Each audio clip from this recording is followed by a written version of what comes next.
نبی سے جو ہو بیگانہ اسے دل سے جدا کر دو۔ میں اکثر تقریروں میں اس وقت یہ کہتا ہوں کہ اس وقت سب سے مشکل کام کیا ہے جانتے ہیں؟ سب سے مشکل کام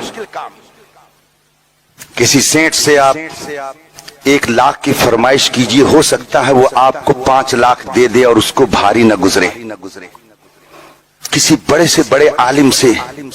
آپ کہیے حضور اس ٹاپک پر کتاب لکھ دیجئے، وہ 1 نہیں 4 کتاب لکھ سکتا ہے۔ بخاری شریف کی شرح لکھ دیجئے، ہو سکتا ہے سیاہ ستہ کی وہ شرح لکھ دے۔ یہ تو آسان ہے،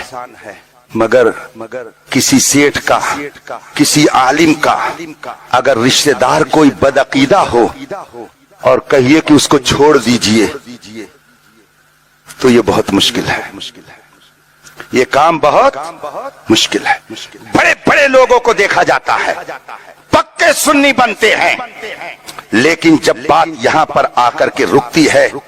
تو اس میں وہ کمزور نظر آتے ہیں،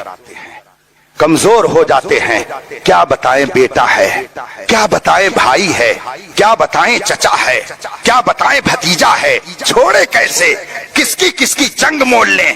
تو اس وقت سب سے بڑا کام یہ ہے کہ آدمی دین کے لیے، شریعت کے لیے اپنے رشتوں کو بھی چھوڑ دے۔ یہ خوبی سب کے اندر نہیں ہوتی ہے۔ تاج الشریعہ اگر کہتے تھے کہ نبی سے جو ہو بیگانہ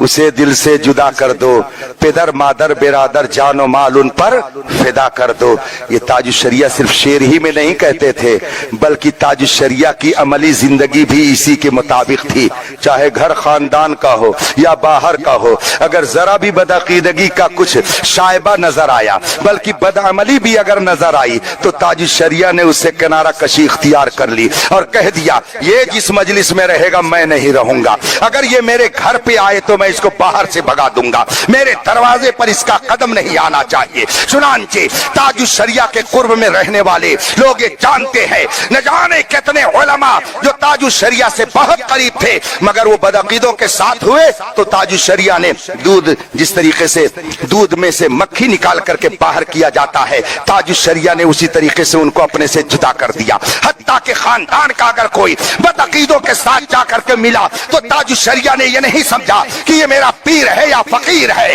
یہ میرا بھتیجا ہے کہ میرا چچا ہے، پابندی لگا دی کہ وہ اس تقریب میں نہیں آ سکتا ہے جس میں میں رہوں گا، اور جہاں وہ جائے گا میں جا نہیں سکتا ہوں۔ یہ تقویٰ تھا تاج الشریعہ